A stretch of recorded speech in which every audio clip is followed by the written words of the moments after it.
శ్రోములు అని ఉంటాయి ఈ యజ్ఞంలో. ఆ నెయ్యి మొదలైన ఆజ్యధార పోయడానికి ఉపయోగించే పరికరాలు.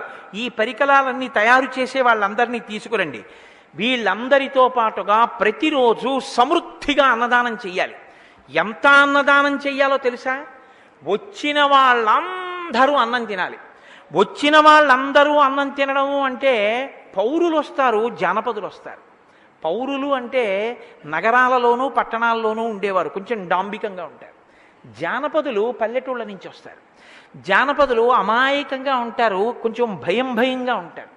అమ్మో వాళ్ళు అలా ఉన్నారు, వాళ్ళ దగ్గరికి మనం వెళ్ళడమే, వాళ్ళతో మనం కూర్చోవడమే, వాళ్ళతో మాట్లాడడమే అని వాళ్ళని చూసి కొంచెం చిన్నబుచ్చుకుని భయభక్తులతో కాస్త పక్కకి జరుగుతూ ఉంటారు.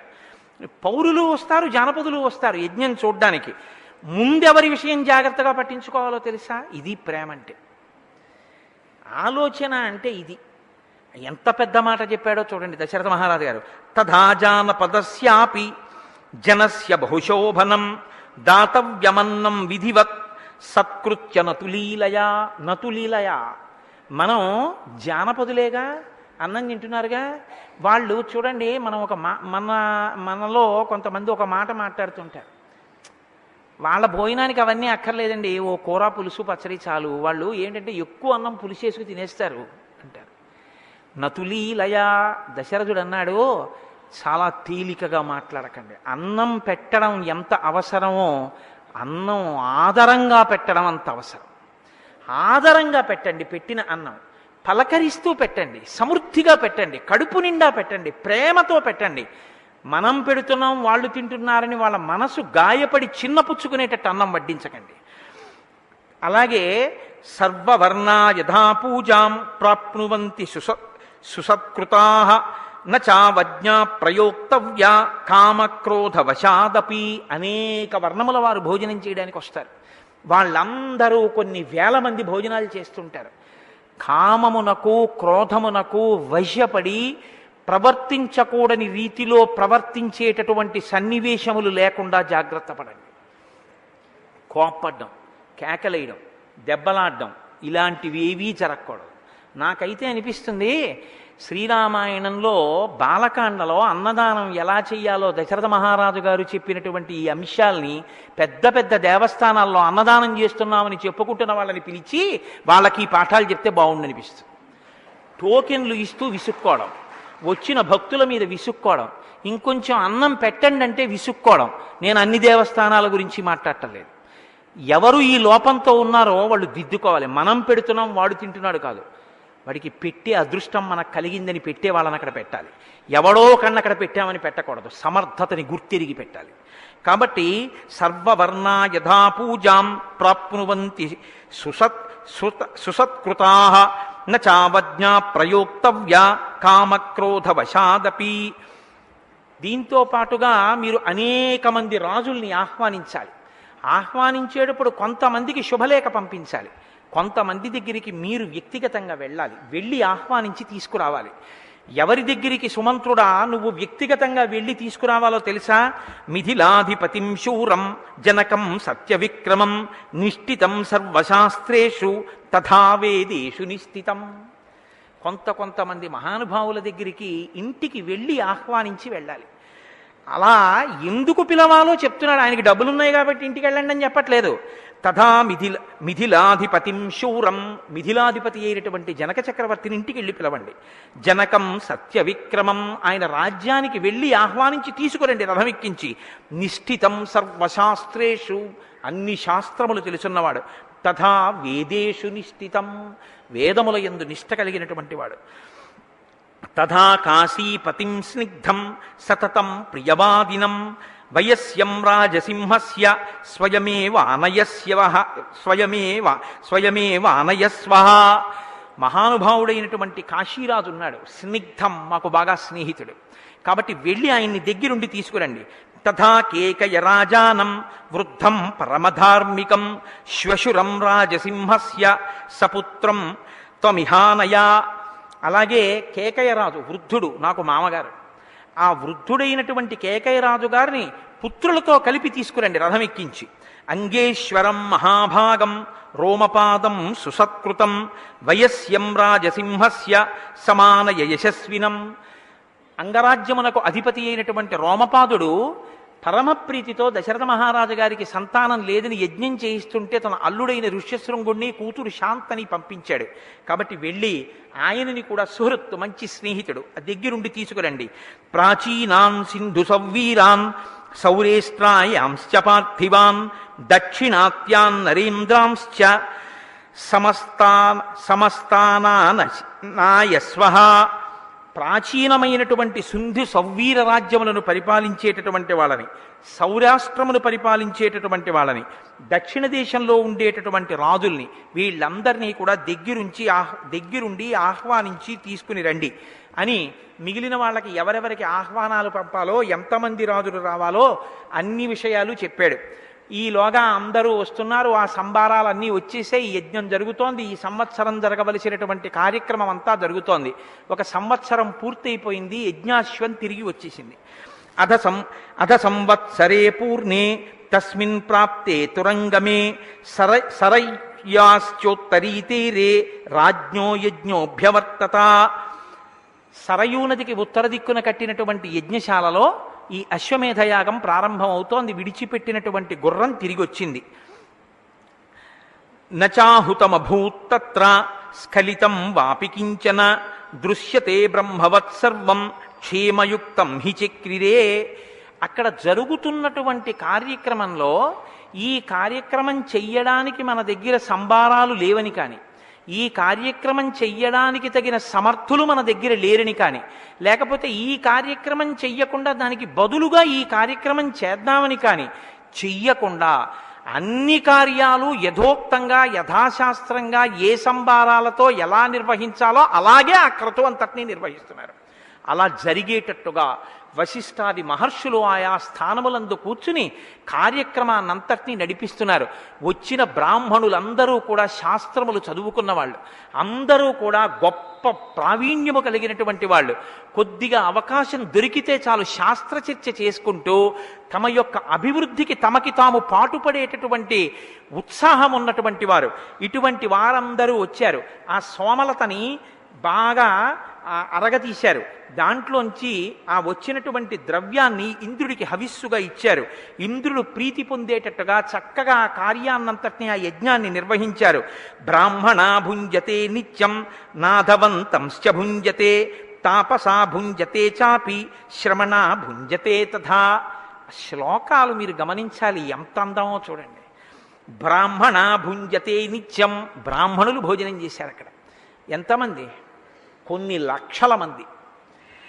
నాధవం తస్య భుంజతే అంటే నాథులున్న వాళ్ళు భోజనం చేశారు. నాథులున్న వాళ్ళు భోజనం చేయడం అంటే దాసులు. ఒకరి దగ్గర పనిచేసేటటువంటి సేవకులు కూడా కొన్ని వేల మంది భోజనం చేస్తున్నారు. తాపసా భుంజతే చాపి, తాపసులు కూడా అక్కడికి వచ్చి భోజనం చేస్తున్నారు. శ్రమణ భుంజతే తథా, సన్యాసులు కూడా వచ్చి భోజనం చేస్తున్నారు. ఎందుకు ఈ శ్లోకం ఇలా అంటే, ఒకరికి పెట్టేది భిక్ష.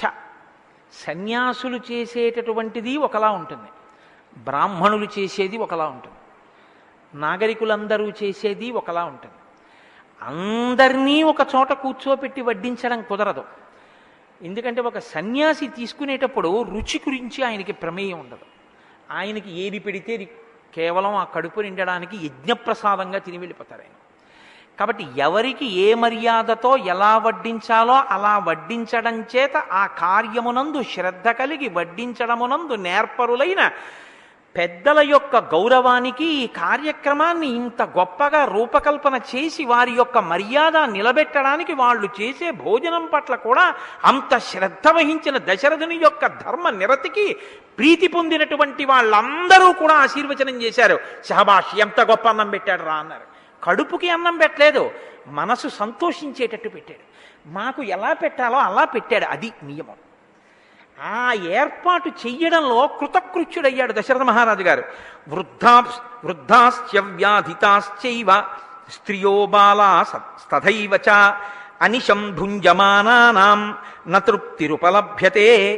వృద్ధులైనటువంటి వారు అక్కడికి వచ్చి తిన్నారు, స్త్రీలు తిన్నారు, బాలురు తిన్నారు. ఎంతమంది తిన్నారో లక్షల మంది తింటున్నారు. ఇంతమంది అన్నం తింటుంటే కుండలములు పెట్టుకున్నటువంటి వాళ్ళు, మంచి బట్టలు కట్టుకున్న వాళ్ళు సహాయం చేస్తుండగా ఇంకా తినండి, ఇంకా తినండి, కొంచెం పెరుగు పోసుకోండి, ఇంకో అప్పడం వేసుకోండి, ఈ బూరె వేసుకోండి, ఈ గారె వేసుకోండి, ఈ అన్నం తినండి, ఏమి ఇది ఇంకా బాగుంది, మీరు కొంచెం రుచి చూడండి, ఈ మాటలే తప్ప అమ్మో ఇంకా చాలు, ఇంకా వద్దు, ఇదేం కూర, ఇదేం పచ్చడి, ఇదేం రుచి, ఏమి ప్రేమ, ఏమి వడ్డన, ఎక్కడ చూసినా లక్షల మంది భోజనం చేస్తూ ఇదే సంతోషం. అందరినీ కూర్చోపెట్టి అంత మర్యాదతో కూడినటువంటి వడ్డన చేస్తుంటే అక్కడ మాటలు వినపడుతున్నాయిట యజ్ఞశాలలోంచి, ఏమని గట్టిగా వినపడుతున్నాయి ఎక్కడ చూసినా.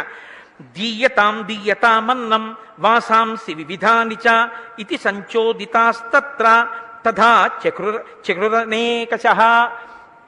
ఇవ్వండి ఇవ్వండి, ఇంకా అన్నం పెట్టండి, అన్నం ఇంకా పెట్టండి, కడుపు నిండా పెట్టండి, ఇంకా నెయ్యి వేయండి, ఇంకా బూరెలు పెట్టండి, ఒడియాలు వేయండి, ఇవ్వండి ఇవ్వండి, వాళ్ళకి వస్త్రద్వయం ఇవ్వండి, వాళ్ళకి వస్త్రాలు పెట్టారా, వీళ్ళకి బట్టలు పెట్టారా, వీళ్ళకి పట్టుబట్టలు ఇచ్చారా, ఇవే అరుపులు, ఇవ్వండి ఇవ్వండి, పెట్టండి పెట్టండి తప్ప తొందరగా తినలేవా అన్నవాడు ఒక్కడు లేడు. ఇది ప్రేమకి పరాకాష్ట. ఇలా పెడుతుంటే ఈ అన్నం తిన్న వాళ్ళ గురించి రామాయణ కల్పవృక్షంలో విశ్వనాథ సత్యనారాయణ గారు ఎంత దర్శనం చేశారో కానీ, మహానుభావుడు బాలకాండ రచన చేస్తూ ఓ మాట అన్నారు ఆయన. చెయ్యి అడ్డు పెడితే ఆపేవాడు లేడు వడ్డన. అయ్యా ఇంకొద్దండి బూరంటే ఈ పక్క నుంచి చేసేస్తున్నాడు. చెయ్యి అడ్డు పెడితే ఆపడం. వాళ్ళకి ఏమనిపించిందంటే చెయ్యి అడ్డు పెడితే ఆపరు, కానీ ఉన్న పదార్థాలు తినేయాలంటే మన వీపు అడ్డు పెడితే ఉపయోగం అవుతుందని చెప్పి వంగి వీపు అడ్డు పెట్టి ఉన్నది తినేద్దాం అనుకున్నారట.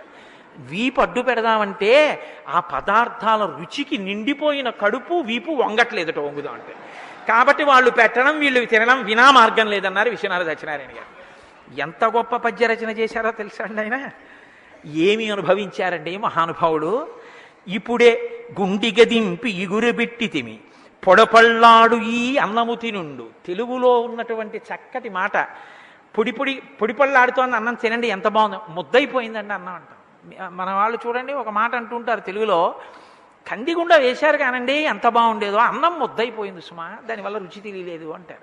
ఇప్పుడే గుండికి దింపాం, పొడపళ్ళాడుతోంది అన్నం, ఎంత బాగుందో, వేడన్నం తినండి తినండి పట్టుకొచ్చి పెట్టేస్తున్నారు.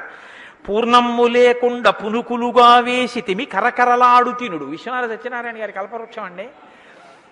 బూరె పూర్ణం పెడితే ఒక లక్షణం ఉంటుంది. అది 3 బూరెలు తిన్నారనుకోండి, ఇంకా దాంట్లో నెయ్యి వేసుకు తినాలి.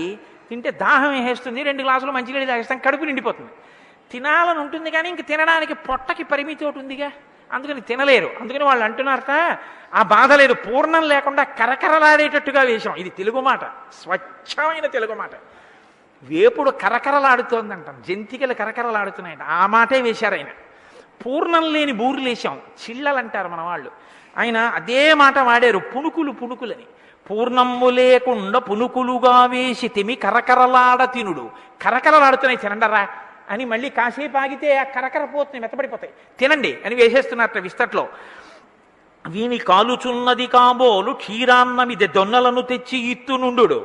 క్షీరాన్నం ముట్టుకుంటే కాలుతోందేమో విస్తరి మీద వేడిగా, ఇగో దొన్నెల్లో పెట్టి పట్టుకొస్తున్నాను తినండి. చలువ చేయును కదండి ఎనుచు బతిమాలి అవని నాథ సోదకలు కొలలుగా తెచ్చి చూర ఇయ్య. ఇది గడ్డ పెరుగు, మీరింక కొంచెం వేసుకొనవలే. గడ్డ పెరుగు, ఈ మాట చాలా గట్టి మాట. మనం పెరుగు వేసుకోవడం కన్నా గడ్డ పెరుగు వేసుకోవడంలో చాలా సంతోషం. నాతో స్నేహితుడు కాశీ వచ్చాడు. అందరూ విశ్వనాథుడి దేవాలయానికి ఎప్పుడు వెడతామంటే ఇక్కడ ఆవులది గడ్డ పెరుగు దొరుకుతుంది, ఎక్కడెక్కడ తిరిగాడు ఆయన. అలా గడ్డ పెరుగు బాగా గడ్డ కట్టి ఉంటే మనకి సంతోషం. ఇది గడ్డ పెరుగు తినండి, వేడి చేస్తుందేమో, చలవ చేస్తుంది, ఇదిగో ఈ చారు పోసుకోండి, ఇదిగో వేడి చేస్తుంది, కాస్త ఈ మజ్జిగ పులుసు పోసుకోండి అని తీసుకొచ్చి విత్తట్లో వేసేస్తున్నారట. ఆయన ఏదో పాపం దోసావకాయ బాగుందని ఇంత తిన్నాడు. ఏమండో ఈ దోసావకాయ తిన్నారు, వేడి చేస్తుంది, పోసుకోండి కాస్త పులుసు పోసేస్తున్నారు. వాళ్లే వేడి చేసేవి, వాళ్లే చలవ చేసేది, వాళ్లే వైద్యం కూడా చెప్పి పోసేస్తున్నారు విస్తట్లో.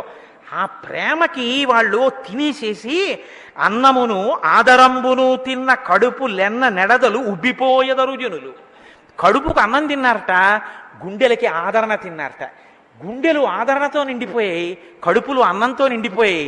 ఈ 2 నిండిపోతే వాళ్ళు లేచి నిలబడి పొంగిపోయి, ఎంత ప్రేమతో పెట్టావయ్యా, ఆయుష్మాన్ భవ, నీ కోరిక తీరుతుందన్నారు. ఇంతమంది ఆశీర్వచనం చేస్తే దశరథ మహారాజు గారు చిన్నబుచ్చుకున్నట్టు. ఏమిటో ఇన్ని లక్షల మంది తిన్నారు, ఇంకా చాలామంది రాలేదండి అన్నట్టే. ఆయనకి తృప్తి లేదట. ఇది అంతేగాని ఎన్ని బియ్యం అయిపోయాయి, మళ్ళీ ఎసరెట్టాలా, వీటి ఇంతమంది వచ్చేసారు పిలవకుండా అనలేదు. అంతమంది తింటే ఎంత ఆనందించాలో, ఎంతమంది తిన్నా తృప్తి లేనితనం పెట్టడంలో ఎలా ఉండాలో రామాయణం మనకి నేర్పుతుంది. అన్నకూటాశ్చ బహవో దృశ్యంతే పర్వతోపమాః దివసే దివసే తత్ర సిద్ధస్య విధివత్తదా. అన్నం వండి పోసినటువంటివి అన్న పర్వతాల్లా ఉన్నాయిట. అంతంత అన్నపు రాసులు పోసేశారట. ఆ రాసుల్లోకి తీసుకెళ్లి గబగబా బుట్టలు నింపి తీసుకొచ్చి వడ్డన చేసేస్తున్నారు. మా హనుమత్ శాస్త్రి గారి సంతోషం అలా వడ్డన చేసేయమంటే. అన్నం హి విధివత్ స్వాదు ప్రశంసంతి ద్విజర్షభాః అహో తృప్తాస్మః భద్రం తే ఇతి శుశ్రావరాఘవః.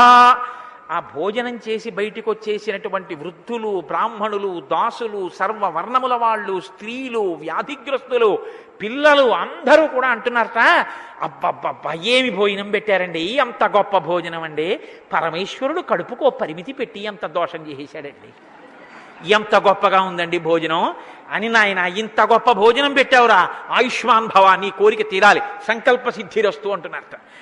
ఇంతమంది ఇంత పొంగిపోయేటట్టుగా అన్నం పెట్టడానికి వారసులైన జాతి మనది. ఇవాళ మనకి పిలవడము రాదు, పెట్టడము రాదు. శుభలేఖ వేస్తే సైడ్ హెడ్డింగులు, సుముహూర్తం ఇన్ని గంటలకి, వరుడు ఫలానాది, వధువు ఫలానాది, వేదిక ఫలానాది, విందు రాత్రి 8 గంటల నుండి 9:30కి, ముందొస్తే పెట్టం, తర్వాత వస్తే ఉండదు. ఏం చేయాలి అంటే నువ్వు వచ్చి తిని వెళ్ళిపో, ఎందుకంటే కడుపుకి అన్నం లేక ఏడుస్తున్నావు కనుక. తప్ప అక్కడ పెళ్లి కొడుకు ఉండడు, పెళ్లి కూతురు ఉండదు. ఒకవేళ ఉన్నా వాళ్ళకి అప్పటికి పెళ్లి అవ్వదు, ఇంకా తెల్లవారకట్ట ముహూర్తం. ఇవాళ రోజు సాయంకాలమే వాళ్ళిద్దరూ 2 సింహాసనాల మీద, వాడు కొర్ణుడు సహజ కవచకుండలాలతో పుట్టినట్టు బూట్లేసి కూర్చుంటాడు. మీరెళ్ళి పొరపాటున అక్షతలేశారో వాడు బూట్లతోటి అలాగే కూర్చుని ఓ చేత్తో ఇలా అంటాడు. వాడికి ఆశీర్వచనం చేయాలి మీరు. వాళ్ళిద్దరు ఇంకా దంపతులు కారు, కన్యాదానం జరగలేదు, ముందే వీళ్ళిద్దరూ కుర్చీల్లో కూర్చుంటే వైదిక నిష్ఠున్న వాళ్ళిళ్ళు ఆశీర్వచనాలు చేయాలి వాళ్ళకి. అసలు పెళ్ళి అవ్వలేదు, వీడు అన్నం పెడతాడు, ఎందుకు పెడతాడో తెలియదు. పెళ్ళి అయ్యాక అన్నం పెడతారా, పెళ్లికి ముందు అన్నం పెడతారా? పెళ్లికి ముందు అన్నం బంధువులకు పెడతారు, పెళ్ళి అయ్యాక అన్నం అందరికీ పెడతారు, కన్యాదానం చేశాడు కాబట్టి. ఏమిటి అన్నం పెట్టడం అంటే, ఎవడి పళ్ళెం వాడు పట్టుకుని భవతి భిక్షాం దేహి అని చెప్పి ఓ టేబుల్ దగ్గరికి వెడితే ఆ టేబుల్ దగ్గర బూట్లు వేసుకుని నిలబడి ఉంటారు వాళ్ళు. వాడు సవ్యసాచిలా 2 చేతులతోటి, ఈ చేత్తో ఇంత అన్నం, ఈ చేత్తో ఇంత పప్పు, పచ్చిల్లిపాయ ముక్కలతో కాస్త పెరుగు, ఓ ఇంత కూర, మీరు అడుక్కోవాలి అక్కడికి వెళ్ళి, అయ్యా నాకు ఆ అప్పడం వెయ్యండి అని. ఆ తర్వాత మీరు ఇలా నిలబడితే బిక్కు బిక్కుమంటూ నించోవాలి, ఎందుకంటే ఎవడిటి నుంచి వచ్చి మీ చేతిని కొడతాడో తెలియదు. మళ్ళీ దాహం వేసిందనుకోండి, ఉల్లిపొర కాగితం లాంటి గ్లాసుల్లో నీళ్లుంటాయి, మీరు ఆర్తితో ఇలా పట్టుకుంటే నొక్కుకుపోయి నీళ్ళు కింద పడిపోతాయి. మీరు తాగితే ఆ ఎంగిలి నీళ్ళు ఎక్కడ పెట్టాలో తెలియదు, వృద్ధులు ఎక్కడ నిలబడి తినాలో తెలియదు. మళ్ళీ మీకు వెక్కిళ్ళు వస్తే ఎవరిని అడగాలో తెలియదు. మీరు ఇది తిన్నారా, ఇది బాగుందా అని ఎవరు అడగరు.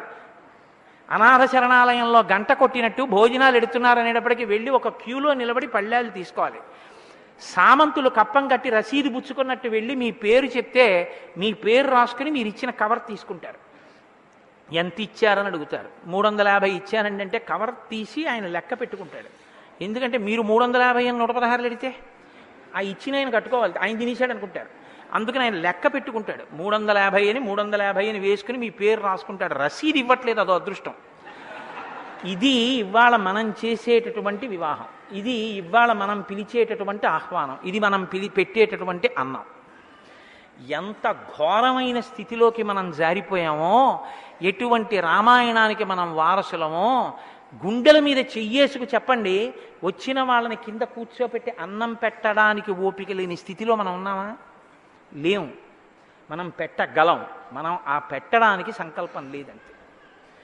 శుభలేఖ యథావిధిగా మీరు ఎలా వేశారో అలా మదర్పిత చందన తాంబూలాది అన్నప్పుడు ఒక నలుగురిని పెట్టి సుముహూర్తానికి ముందు చేతికి గంధం రాయించడం కష్టమా? మనం చెయ్యం అంతే, కార్డులో ఉంటుంది, మనం చెయ్యం. అంటే నిష్ఠ లేదు, శ్రద్ధ లేదు. శ్రద్ధకి పరాకాష్ట శ్రీరామాయణం. రామాయణానికి వారసులం అన్నవాళ్ళం మనం ఏ కార్యక్రమం చేసినా ఎంత శ్రద్ధగా చెయ్యవలసి ఉంటుందో మనం చూసుకోవాలి. కాబట్టి ఇంత గొప్ప యజ్ఞాన్ని ఆయన నిర్వహణ చేస్తున్నాడు. అక్కడ యూపస్తంభములను కొన్నింటిని ఏర్పాటు చేశారు. అంటే వాటికి పశువుల్ని తీసుకొచ్చి కడతారు, పశు విసర్జనము కొరకు. యజ్ఞములో అది అంతర్భాగం సనాతన ధర్మంలో. అందుకని 6 మారేడు యూపస్తంభములు, 6 చండ్ర స్తంభములు, 6 మోదుగ స్తంభములు, ఆ తర్వాత విరుగు చెట్టు అని అంటారు. శ్లేష్మాతక వృక్షం యొక్క స్తంభం 1, దేవదారు వృక్ష స్తంభాలు 2, ఇటువంటి యూపస్తంభాలను అక్కడ పెట్టి వాటికి తీసుకొచ్చి అనేకమైనటువంటి పశువుల్ని, అంటే జలచరాల్ని, పావుల్ని, అరణ్యాలలో తిరిగే జంతువుల్ని, నగరాల్లో తిరిగే జంతువుల్ని వాటికి తీసుకొచ్చి బంధిస్తారు. అందులో కొన్ని జంతువుల్ని విడిచిపెడతారు, కొన్ని జంతువుల్ని పశు విసర్జనం చేస్తారు. అది సనాతన ధర్మంలో అంతర్భాగంగా చేస్తారు అశ్వమేధయాగంలో. ఇప్పుడు అశ్వమేధయాగం కలియుగంలో లేదు. అశ్వమేధయాగం కలియుగంలో నిజానికి ఏ రూపంలో ఉంది అంటే, కలియుగంలో అశ్వమేధయాగం చెయ్యాలి అంటే ఒక్కటే చెయ్యమని ఉంది. అనాథ ప్రేత సంస్కారం ఎవరు చేస్తారో వాళ్ళు అశ్వమేధయాగం చేసినట్టే అని నడిచే దేవుడు చంద్రశేఖర పరమాచార్య స్వామి ఎక్కడికి వెళ్ళినా చెప్తుండేవారు. అనాథ ప్రేత సంస్కారం ఎవరైనా చేస్తే వాడు అశ్వమేధయాగం చేసిన ఫలితం వేస్తారు తప్ప కలియుగంలో అశ్వమేధయాగం లేదు. కాబట్టి ఇక్ష్వాకాశ్చ యథాన్యాయం కారితాశ్చ ప్రమాణతః చితోగ్నిర్బ్రాహ్మణైస్తత్ర కుశలైః శుల్బకర్మణి సచిత్యో రాజసింహస్య సంచిత కుశలైర్ద్విజైః గరుడో రుక్మపక్షో వై త్రిగుణోష్టాదశాత్మకః నియుక్తాస్తత్ర పశవః తత్తదుద్దిశ్య దైవతం ఉరగాః పక్షిణాశ్చైవ యథాశాస్త్రం ప్రచోదితాః. అక్కడ దశరథ మహారాజు గారు ఆరాధన చేసేటటువంటి అగ్నిగుండం పెట్టడం కోసమని ఒక వేదిని నిర్మాణం చేశారు. అది గరుత్మంతుడు భూమి మీదకి దిగుతున్నప్పుడు శిరస్సు కిందకి వంచి రెక్కలు ఇలా పైకెత్తి తోక నిటారుగా పెడితే ఎలా ఉంటుందో అటువంటి ఆకృతి వచ్చేటట్టుగా బంగారు ఇటుకలతో నిర్మాణం చేశారు. దాని మీద దశరథ మహారాజు గారి యొక్క అగ్నికుండాన్ని ఉంచారు. శుక్ల యజుర్వేదానికి చెందినటువంటి వాడు కనుక అటువంటి వేదికని నిర్మాణం చేసి అటువంటి అగ్నిగుండాన్ని ఉంచారు. ఇప్పుడు ఈ భూమండలమంతా తిరిగి వచ్చినటువంటి ఆ గుర్రాన్ని తీసుకొచ్చి అక్కడ కడతారు యూపస్తంభానికి. దాన్ని పట్ట మహిషి అంటారు. మహిషి అంటే పట్టాభిషేకం జరిగినప్పుడు ప్రభువుతో సింహాసనం మీద కూర్చుని పట్టాభిషేకం అందుకున్న భార్యని మహిషి అంటారు. మహిషి కౌసల్య. కౌశల్య ఈ గుర్రాన్ని 3 కత్తులతో చంపవలసి ఉంటుంది. కాబట్టి కౌసల్యాతం హయం తత్ర పరిచర్య సమంతతః కృపాణైర్విశసాసైనం త్రిభిః పరమయాముదా. చంపేటప్పుడు భీతితో లేకపోతే గుర్రాన్ని నేను చంపుతున్నానన్న భావన లేకుండా పరమ సంతోషంతో ప్రహృష్టవదనంతో 3 కత్తులను చేతపట్టి కౌసల్యాదేవి ఆ గుర్రాన్ని సంహరించింది. అది యజ్ఞంలో అంతర్భాగం. కాబట్టి ఆ మరణించినటువంటి గుర్రాన్ని తీసుకెళ్ళి ఈ ఋత్విక్కులు యాగశాలలో ఒక దగ్గర పడుకోబెడతారు ఆ కళేబరాన్ని. దాని పక్కన ఆ రోజు రాత్రి కౌసల్యాదేవి ఆ గుర్రం పక్కనే పడుకోవలసి ఉంటుంది. ఒక వస్త్రంతో ఆచ్ఛాదిస్తారు. అది ఆ రోజు రాత్రంతా కూడా మనసులో ఏ విధమైనటువంటి చికాకు, అంటే నేను ఒక సంహరింపబడిన గుర్రం పక్కన పడుకున్నానన్న భావన లేకుండా తన భర్త పక్కన తాను పడుకుంటే ఎంత ప్రసన్నంగా పడుకుంటుందో అలా పడుకోవాలి. మరునాడు ఉదయం ఆ గుర్రం యొక్క మేధని తీసి ఆ పవని ఆ ప్రబ్బలి తీగల మీద పెట్టి సంస్కరిస్తారు. ఒక్క అశ్వమేధంలో అయితేనే ప్రబ్బలి తీగల మీద, ఇతర యాగాలలో అయితే జువ్వి కొమ్మల మీద పెట్టి సంస్కరిస్తారు. ప్రబ్బలి తీగల మీద పెట్టి సంస్కరించినటువంటి ఈ ఈ మేధ పైకి తీస్తారు గుర్రంలోంచి. దాన్ని మంత్రభాగాన్ని అన్వయం చేస్తూ అగ్నిహోత్రంలో కాలుస్తారు. కాల్చినప్పుడు దాంట్లోంచి పొగొస్తుంది. ఆ పొగ వచ్చినప్పుడు మహారాజు అక్కడ నిలబడి ఆ వాసన చూడాలి.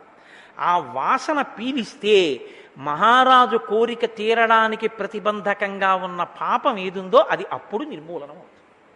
అప్పుడు మహారాజు ఏం చేయాలంటే తన భార్యల్ని దానం చేసేయాలి ఋత్విక్కులకి.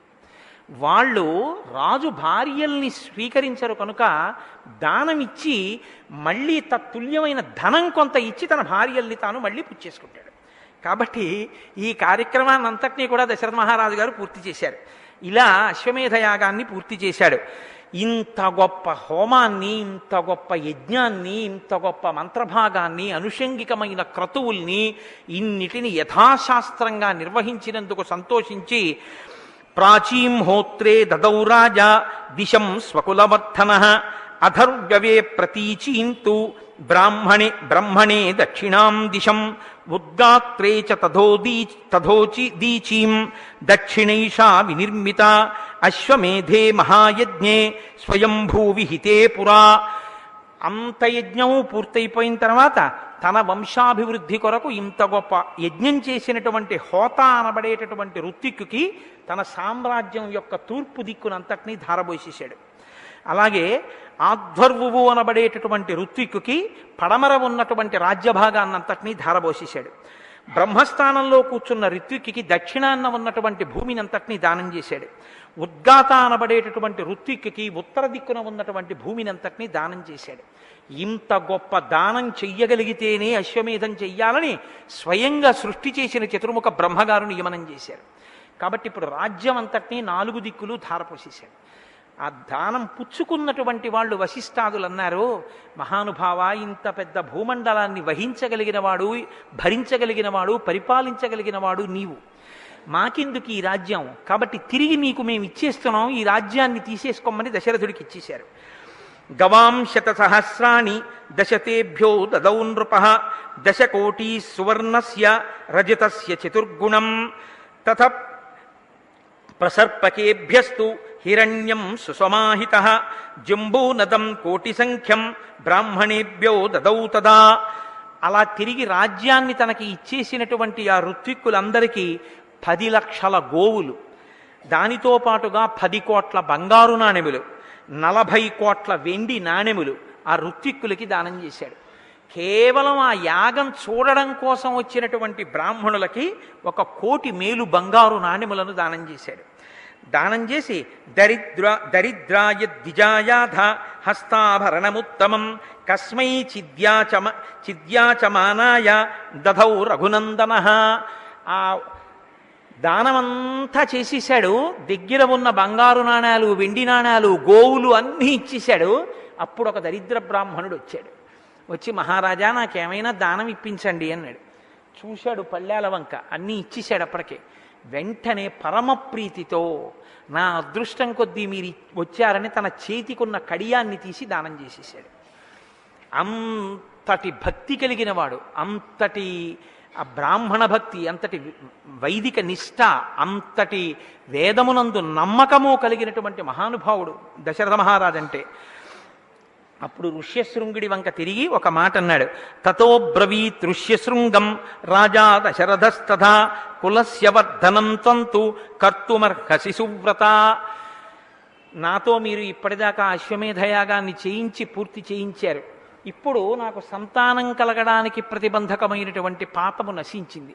ఇప్పుడు నాకు సంతానం కలగడం కొరకు మీరు ఏ ఇష్టి చేయిస్తే బాగుంటుందో ఆ ఇష్టిని నా చేత చేయించవలసింది అని అడిగాడు. తథేతి చ స రాజానం ఉవాచ ద్విజసత్తమః భవిష్యంతి సుతారాజం చత్వారస్తే కులోద్వహాః. ఋష్యశృంగ మహర్షి అన్నారు, అశ్వమేధం చేశావు, ఇష్టి చేస్తానంటున్నావు, తప్పకుండా నీ చేత ఇష్టి చేయిస్తాను. కానీ దశరథ, నీకు ఇదే చెప్తున్నాను, నీకు తప్పకుండా పరమ ధర్మాత్ములైనటువంటి వారు, నీ వంశ కీర్తిని ఇనుమడింపచేసేటటువంటి వాళ్ళు, మహాపురుషులైనటువంటి వాళ్ళు 4 కుమారులు నీకు జన్మిస్తారన్నారు. ఋష్యశృంగ మహర్షి ఆశీర్వచనం అంటే ఉత్తినైపోతుందండి. ఇప్పుడు నువ్వు ఏ ఇష్టి చెయ్యాలో నేను ఆలోచించి నిర్ణయం చేశాను. ఈ ఇష్టి నువ్వు చెయ్యవలసింది అని చెప్పి ఆ ఇష్టిని సంకల్పం చేయించి దాన్ని చేయిస్తున్నారు. అందులో ఆయన అంటారు, ఇష్టింతేహం కరిష్యామి పుత్రీయాం పుత్రకారణాత్ అధర్వశిరసి ప్రోక్తై మంత్రై సిద్ధాం విధానతః. అధర్వశిరస్సు అనబడేటటువంటి దాంట్లో చెప్పబడినటువంటి ఇష్టిని నేను నీతో చేయిస్తాను. ఆ ఇష్టిని చెయ్యవలసింది. ఇష్టి అంటే అది కూడా ఒక హోమం లాంటి కార్యక్రమం, అది కూడా ఒక యాగంలో అంతర్భాగం, ఒక యాగం. ఈ హవిస్సులు ఇచ్చినప్పుడు పుచ్చుకోవడానికి దేవతలకి అక్కడ కూడా ఆ హవిస్సులు కేటాయింపబడతాయి, ఆ హవిస్సులు ఇస్తారు. తతో దేవా సగంధర్వా సిద్ధాశ్చ పరమర్షయః భాగ ప్రతిగ్రహార్థం వై సమవేత యథావిధి. ఆ హవిస్సులు ఇచ్చినప్పుడు ఈ రోజులలో అయితే మన మాంసనేత్రానికి దేవతలు కనపడరు. అయితే మనమేమంటామంటే మనకి కనపట్టలేదు కదండి, అగ్నిహోత్రంలో వేసేసాం కదా, అదంతా కాలి బూడిదైపోతుందేమో అంటాం. కాదు. చాలామంది ఒక మాట మాట్లాడుతుంటారు, అదేంటంటే ఉగ్ర తేజస్సు అనో మాట అంటుంటారు. అమ్మవారి ఉగ్ర తేజస్సు భరించలేకపోయారండి, అందుకని చెప్పి శంకరాచార్యులు వారు శ్రీచక్రాలు వేశారంటుంటారు. అది తప్పు మాట. శంకరాచార్యులు వారు ఉగ్ర తేజస్సు తీయలేదు. మీరు బాగా గమనించవలసి ఉంటుంది. నేను పూజ చేసేటప్పుడు వెలిగించినటువంటి దీపం వంక అలా చూడగలను. నేనున్నాను, ఇప్పుడు నేను ఆ దీపం వంక అదే పనిగా చూశాను అనుకోండి, చూసి నేను ఇలా చూస్తే ఈ పుస్తకంలో అక్షరాలు నాకు సరిగ్గా కనపడవు. ఎందుకంటే ఆ దీపం యొక్క వెలుతురుని తట్టుకోగలిగిన సమర్థత నా కంటికి లేదు. కలియుగంలో ఏమైపోయిందంటే, దేవత శక్తితో వచ్చి అక్కడ నిలబడితే ఆమె శక్తితో తుల్యంగా అటువంటి శౌచంతో ఆమె ఎదురుగుండా నిలబడగలిగినటువంటి తేజస్సు మనం ఉంచుకోలేదు. అది క్షీణించిపోయింది. ఎందుకంటే బాహ్య శౌచం లేదు, అంతఃశౌచం లేదు, రెండూ లేవు. రెండూ లేకపోతే ఏమవుతుంది? మీరు వెళ్ళి నిలబడగలిగినటువంటి శక్తి మీకు ఉండదు. శంకరాచార్యుల వారు ఈ జాతికి చేసిన మహోపకారం ఏమిటో తెలుసా అండి? ఏ ఇంజనీరు కట్టలేనటువంటి లెక్క. ఇవాల్టి రోజు సమాజంలో ఉన్నటువంటి మనుష్యుల యొక్క పరిస్థితి ఎలా ఉంది? వాళ్ళు ఆ దేవతాస్వరూపం ఎదురుగుండా వెళ్ళి నిలబడలేరు కనుక, ఆమెలో ఉండిపోయినటువంటి తేజస్సు ముందు వీరు నిలబడడానికి సమర్థులు కారు కనుక, ఎక్కువగా ఉండిపోయిన తేజస్సులో కొంత భాగాన్ని తీసేశారు. ఆయన తీసేసి ఇప్పుడు దాన్ని ఏం చెయ్యాలి? తీసేసి ఆయన ఎక్కడో విడిచిపెట్టేయడమో ఎక్కడో పంపించేయడమో ఆయన చేయలేదు. దాన్ని మళ్ళీ ఏం చేశారంటే క్షేమప్రదమైనటువంటి మార్గంలోకి మళ్ళించేశారు. అఖిలాండేశ్వరి అమ్మవారు ఉంది జంబుకేశ్వరంలో. అమ్మవారి యొక్క స్వరూపంలో ఉన్న తేజస్సు ముందు నిలబడలేకపోయారు. ఇప్పటికీ అర్చకులు అక్కడ మధ్యాహ్నం అమ్మవారికి నివేదన చేయాలంటే చీరలు కట్టుకుని వెళ్ళాలి. ఆడవారిలా అలంకారం చేసుకుని లోపలికి వెళ్ళి నైవేద్యం పెడతారు. కాబట్టి ఇప్పుడు అమ్మవారిలో ఉన్న అదనపు తేజస్సు అంటే మనం భరించలేని తేజస్సుని శంకరులు తీసేశారు. తీసేసి అమ్మవారి వజ్ర తాటంకములలోకి పెట్టి ఆ తాటంకములను పొదిగారు అమ్మవారికి. అలాగే కంచిలో కామాక్షి అమ్మవారి తేజస్సుని తీసి పృథివీలో శ్రీచక్రం వేసి శ్రీచక్రంలోకి ప్రవేశపెట్టారు. అందుకే శంకర భగవత్పాదులు ఈ జాతికి చేసినటువంటి ఉపకారం నభూతో నభవిష్యతి, ఇక ఎవ్వరూ చెయ్యలేరు. అంతటి మహాత్ముడు శంకర భగవత్పాదులంటే. ఆయన పేరు స్మరిస్తే చాలు పాపరాశి దగ్ధం అవుతుంది. అంతటి మహానుభావుడు. కాబట్టి ఈ రోజులలో వచ్చి హవిస్సు స్వీకరిస్తున్నటువంటి దేవతలు మీ కంటికి కనపడరు. ఎందుకు కనపడరు అంటే, మీ కంటికి వారు కనపడితే తట్టుకోగలిగిన శక్తి మీకు లేదు. మీరు చూడగలిగినటువంటి ఉపాసన బలం మీకుంటే మీకు ఆ దేవతలు కనపడతారు. అలా చూసిన మహాపురుషులు ఉన్నారు. అలా చూసి ఫలానా దేవతలు వచ్చారు, వాళ్ళు తిరుగుతున్నారు అని దర్శనం చేసినటువంటి వాళ్ళు ఉన్నారు. కనుక తతో దేవా సగంధర్వా సిద్ధాశ్చ పరమర్శయ భాగ ప్రతిగ్రహార్థం వై సమవేత యథావిధి. ఆనాడు దశరథుడు ఇష్టి చేస్తుంటే పుత్రకామేష్టి దాని పేరు, కొడుకుల కొరకు చేసిన ఇష్టి కనుక. ఆ యజ్ఞంలో హవిస్సులు పుచ్చుకోవడానికి వచ్చినటువంటి దేవతలందరూ కూడా ఇప్పుడు మీరు ఉపన్యాసం వినడానికి వచ్చి ఎలా కూర్చున్నారో అలా వాళ్ళందరూ మనని పిలిచినప్పుడు వెళ్ళి హవిస్సు పుచ్చుకుందామని వాళ్ళందరూ అక్కడ సభలో కూర్చున్నారు. ఇంకా ఈయన మొదలెట్టాలి. మొదలుపెట్టి హవిస్సు ఇస్తే ఓం నమో నారాయణాయ స్వాహ అన్నారనుకోండి, నారాయణుడు వచ్చి హవిస్సు పుచ్చుకుంటాడు. ఒక్కొక్క దేవతని పిలిచి ఓం నమో పర్జన్య స్వాహ అన్నారనుకోండి, పర్జన్య దేవత వచ్చి ఆ హవిస్సుని పుచ్చుకుంటాడు. కాబట్టి ఇప్పుడు దేవతలందరూ కూర్చున్నారు. దేవతలందరూ వచ్చారు. దేవతలతో పాటు ఎవరు వచ్చారు?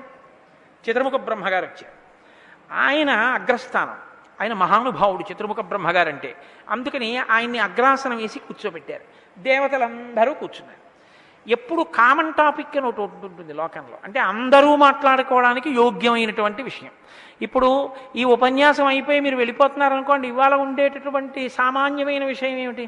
నాకు దాని జోలి అంత ఆసక్తి లేదు, కానీ ఏదో ఎన్నికల గురించి మాట్లాడుకుంటారు. అలా ఇప్పుడు అందరూ ఏం మాట్లాడుకుంటారు? వాళ్ళు పిలిచేంత వరకు హవిస్సులకి అందరూ మాట్లాడుకోవడానికి మిగిలినటువంటి విషయం ఒక్కటే ఉంది. ఏమిటది? రావలసిన పెద్ద ఆయన వచ్చారు, ఇప్పుడే అడగాలి. ఏమిటి అడగాలి అంటే, అయ్యా రావణాసురుడు మమ్మల్ని చీల్చి చెండాడేస్తున్నాడు, ఎలా చచ్చిపోతాడండి అసలు ఆయన అని అడగాలి. ఎందుకు అడగాలి? బ్రహ్మగారే వరాలు ఇచ్చారు, అందుకని ఆయన అడగాలి. కాబట్టి వీళ్ళందరూ కూర్చున్నారు కాబట్టి ఉత్తినే కూర్చోవడం ఎందుకని, ఎలాగో వచ్చారు కదా అని చతుర్ముఖ బ్రహ్మగారితో చెప్తున్నారు.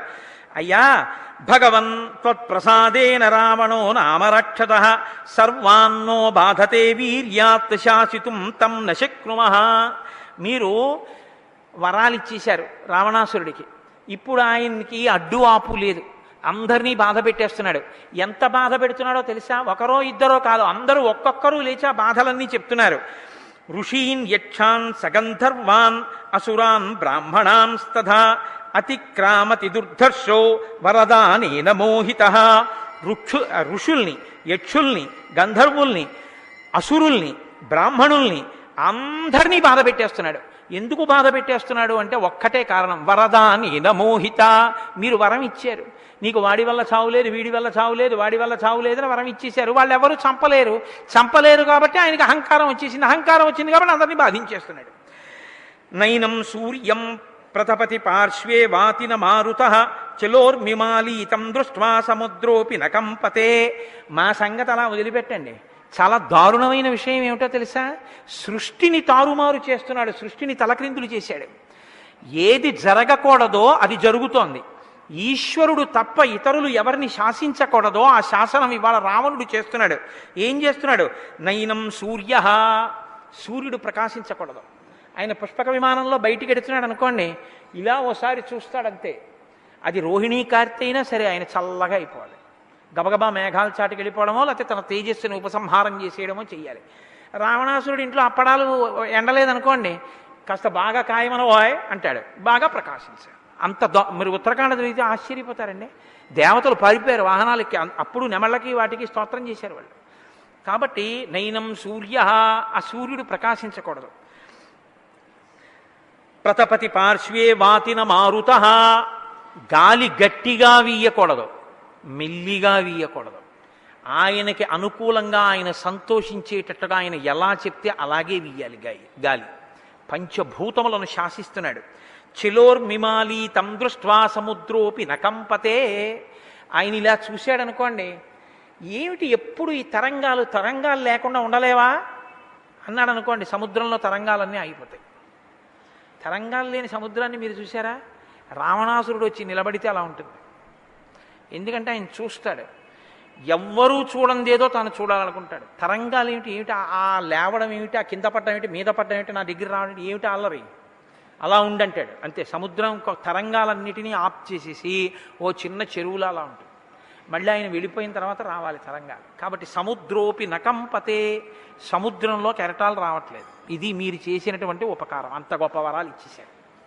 ఇన్ని బాధలు పడిపోతున్నాం మహానుభావ, ఏం చెప్పమంటారు? కాబట్టి తేన గంధర్వయక్షాణం దేవదాన వరక్షసాం అవధ్యోస్మీతి వా గుప్త తథేత్యుక్తం చతన్మయా. అంటే చతుర్ముఖ బ్రహ్మగారు అన్నారు, అవునరా నాయనా, నిజమే, వరాలు ఇచ్చేశాను. మీరందరూ చాలా బాధపడిపోతున్నారు, నేను వింటున్నాను ఆ విషయం. చాలా బాధ పెట్టేస్తున్నాడు. గంధర్వుల్ని, యక్షుల్ని, ఋషుల్ని, కిన్నెరుల్ని, కింపురుషుల్ని, నాగుల్ని వాడు విడిచిపెట్టింది ఎవరినీ లేదు, అందరినీ బాధ పెడుతున్నాడు. నిజమే, ఎవరి చేత మరణం ఉండకూడదు అని అడిగాడు, మరి తపస్సు చేశాడు, వరం ఇచ్చేశాను ఆ రోజున. నాకు విషయం జ్ఞాపకం వచ్చింది రా అబ్బాయి అన్నాడు ఆయన అకస్మాత్తు. అనగానే అమ్మయ్య ఏదో చెప్తాడనమాట. ఇప్పుడు ఆయన చచ్చిపోయే మార్గం ఈయన చెప్తాడు. చతుర్ముఖ బ్రహ్మగారికి పురాణాల్లో ఉన్న పాత్ర ఏమిటో తెలుసా అండి? ఆయన ఎప్పుడు కన్సల్టెంట్ ఫిజీషియన్ లాంటివాడు. ఒక ఫేమస్ ఫిజీషియన్ ఉన్నాడు అనుకోండి, ముందు అసలు రోగం ఏమిటో తెలియకపోతే ఆయన దగ్గరికి వెడతాం. ఆయన ఏం చేస్తారంటే సర్జన్కో ఆర్థోపెడిషియన్కో ఆయన రిఫర్ చేస్తారు. అలా ముందు అందరూ ఎవరి దగ్గరికి వెడతారంటే బ్రహ్మగారి దగ్గరికి వెడతారు. ఆయన మార్గం చెప్పాక ఆయన దగ్గరికి వెడుతుంటారు. అందుకని బ్రహ్మగారిని స్తోత్రం చేశారు. చేసి అంటే ఆయన అన్నారు, నిజమే నాకు విషయం గుర్తొచ్చిందిరా అబ్బాయి, వాడు అడగని వాళ్ళు అక్కడ ఉన్నారు, వాళ్ళు వస్తే మాత్రం ఆయన చచ్చిపోతాడన్నారు. ఎక్కడంటున్నారు ఈ మాటలో?